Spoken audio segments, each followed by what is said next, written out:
Sobat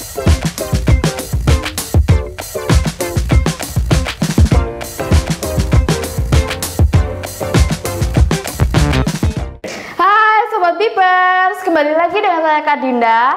Hari ini kita akan membahas materi tentang ujian nasional mata pelajaran sosiologi. So, check this out. Kita akan membahas tentang soal ujian nasional sosiologi. Soal pertama adalah, Pak Amir adalah guru yang berpartisipasi, tekun, dan dapat menjadi teladan, sehingga dia diangkat menjadi kepala sekolah di daerahnya.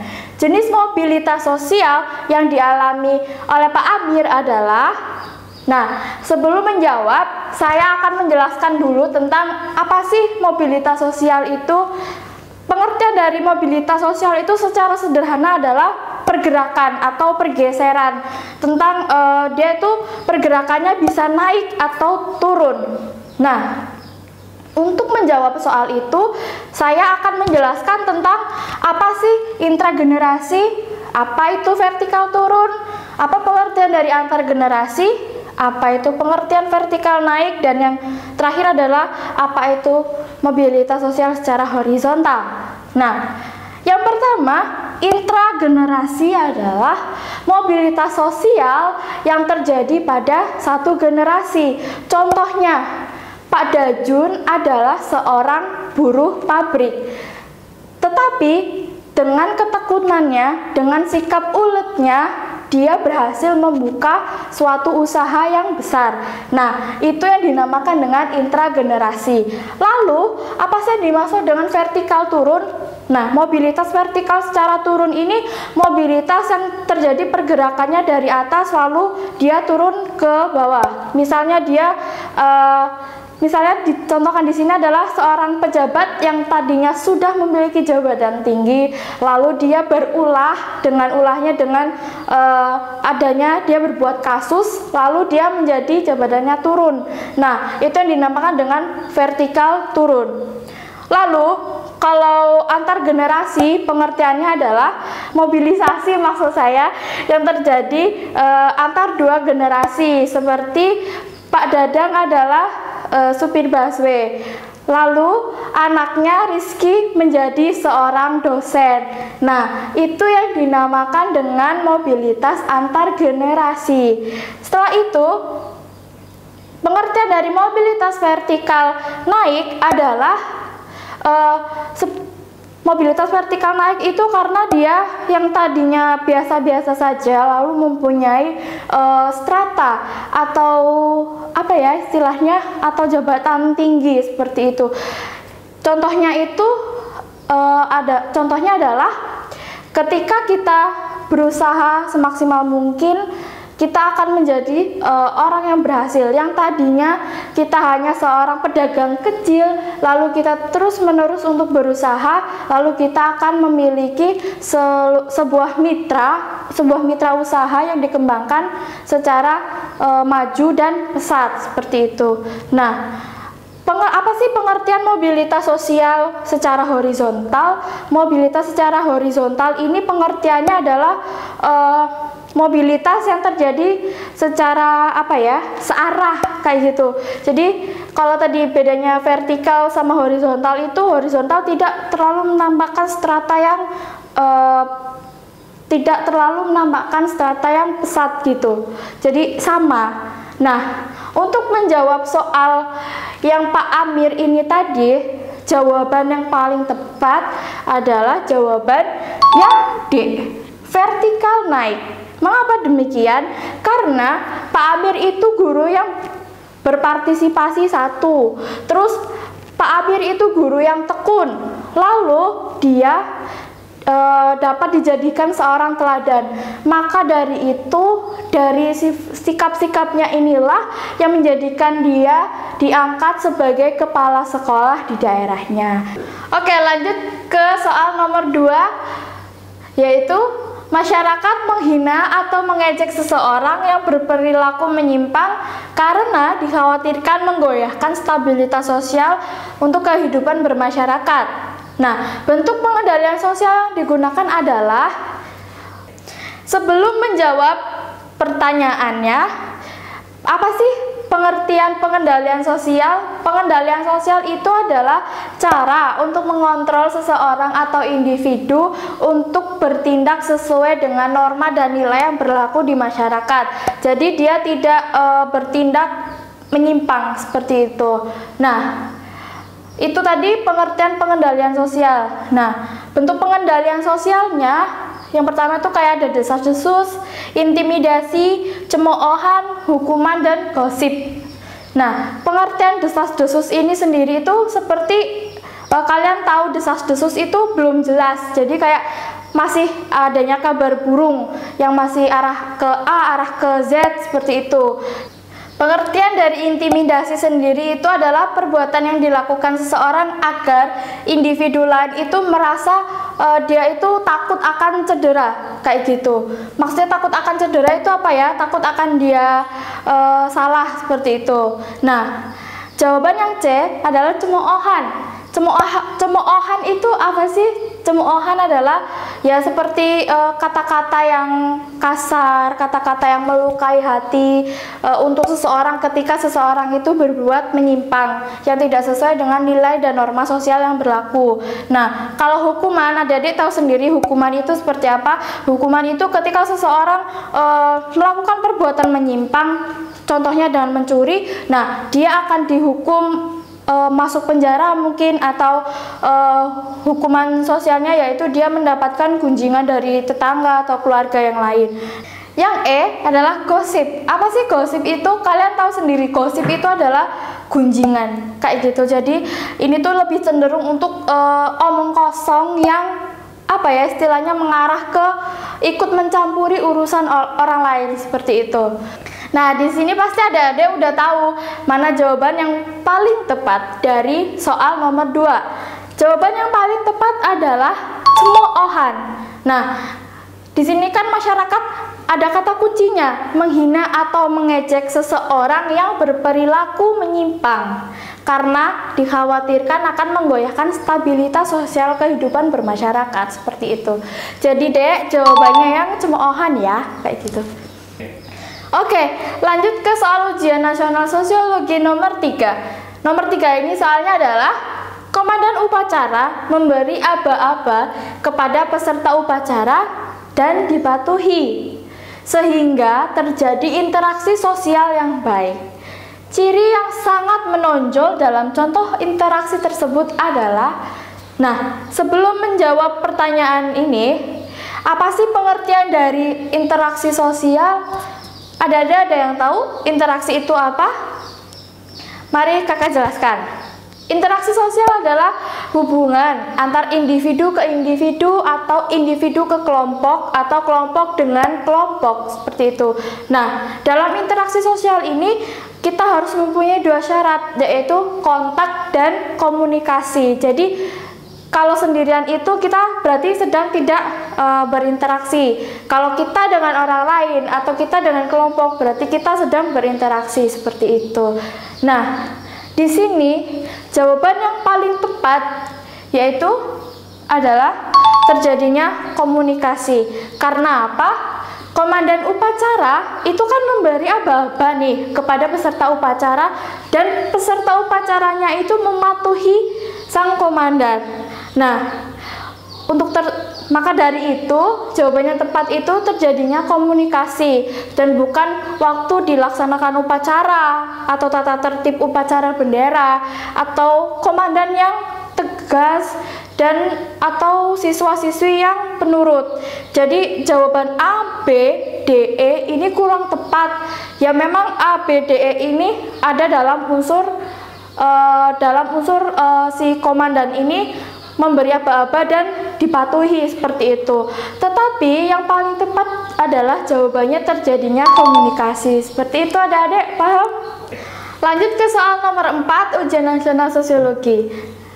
Soal nomor 4 yaitu agar proses pembangunan terminal bus dapat berjalan lancar, maka dilakukan penelitian tentang manfaat pembangunan tersebut bagi masyarakat melalui pengamatan dan dialog dengan masyarakat sekitar.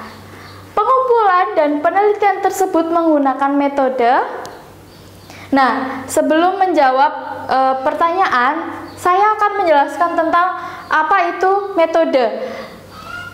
Di sini tuh tepatnya metodologi penelitian sosial. Nah, apa sih metodologi penelitian sosial? Metodologi adalah ilmu yang dipelajari untuk mengambil data atau mengambil informasi agar data dan informasi tersebut menjadi valid dengan berbagai cara seperti itu.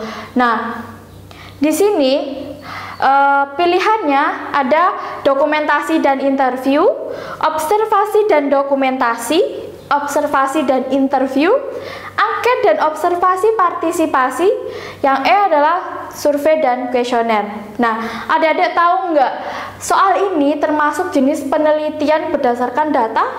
Data apa ya? Apakah data kuantitatif atau data kualitatif? Yang betul adalah data kualitatif. Soalnya data kualitatif itu berkaitan dengan bagaimana si peneliti tersebut berdialog dengan masyarakat sekitar dan melakukan pengamatan. Nah, perbedaannya dengan data kuantitatif ini diambil dari berbagai sumber seperti misal BPS, Badan Pusat Statistik. Nah, data kuantitatif itu yang berkaitan dengan data atau angka seperti itu. Nah, jawaban yang paling tepat di sini adalah observasi dan interview. Mengapa? Pengertian dari observasi sendiri adalah melakukan pengamatan. Jadi si peneliti tersebut melakukan pengamatan. Apa sih yang dilakukan masyarakat sekitar, terus bagaimana kegiatan masyarakat sekitar, terutama di sekitar terminal bus, lalu menanyakan pendapat bagaimana dibangunnya terminal bus, apakah itu mengganggu atau tidak. Nah, observasi itu lebih ke situ. Kalau interview ini sama dengan wawancara.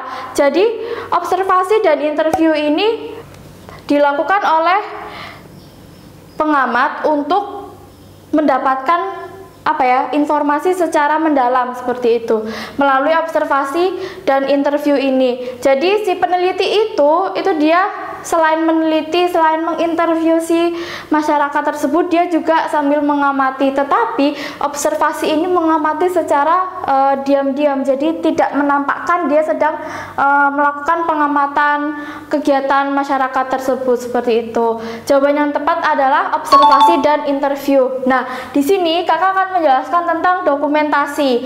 Dokumentasi itu apa sih? Nah, dokumentasi itu adalah dokumentasi itu seperti arsip dari sisa penelitian berupa foto, gambar, atau data yang diambil dari jurnal seperti itu yang namanya dokumentasi. Kalau angket adalah ketika peneliti itu memberikan pertanyaan tertulis dan si masyarakat itu menjawab pertanyaan tersebut dengan secara tertulis juga seperti itu. Itu yang dimaksud dengan angket. Nah, apa sih yang dimaksud? Yang terakhir adalah apa sih yang dimaksud dengan survei dan kuesioner? Survei ini merupakan salah satu bentuk penelitian di kuantitatif. Nah, survei ini ketika peneliti juga mengajukan pertanyaan tentang pertanyaan terbuka maupun tertutup. Contoh pertanyaan terbuka dan tertutup itu seperti ya atau tidak. Nah, itu yang dinamakan survei. Sedangkan alat dari survei yaitu kuesioner. Nah, kuesioner itu tadi yang sekumpulan pertanyaan-pertanyaan, ada pertanyaan terbuka dan pertanyaan tertutup. Seperti itu. Jawaban yang tepat dari soal nomor 4 adalah yang C, observasi dan interview. Oke, lanjut ke pembahasan soal ujian nasional sosiologi nomor 5. Nah, soal nomor 5 adalah setelah belajar sosiologi, Rizky bercita-cita menjadi seorang dosen sosiologi. Setelah tamat SMA, maka ia melanjutkan ke salah satu perguruan tinggi dan mengambil konsentrasi jurusan sosiologi. Berdasarkan lembaganya, tipe sosialisasi yang terjadi pada Rizky bersifat. Nah, sebelum menjawab, apa sih pengertian dari sosialisasi? Nah, pengertian sosialisasi itu adalah penanaman atau transfer kebiasaan berdasarkan nilai dan norma sosial yang berlaku dalam masyarakat. Nah, sosialisasi itu juga bisa diartikan sebagai suatu individu tersebut mempunyai peranan dalam kehidupan bersosialisasi.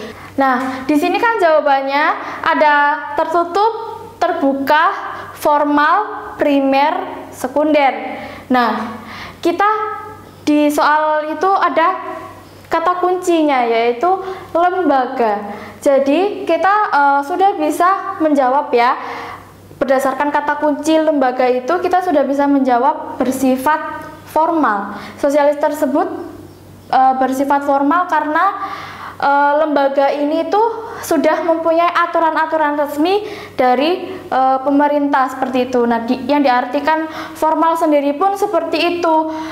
Dia sudah kayak mempunyai aturan-aturan yang sudah tetap dari pemerintah atau dari undang-undang misal seperti itu. Nah, kalau tertutup dan terbuka ini sosialisasi berdasarkan sifat.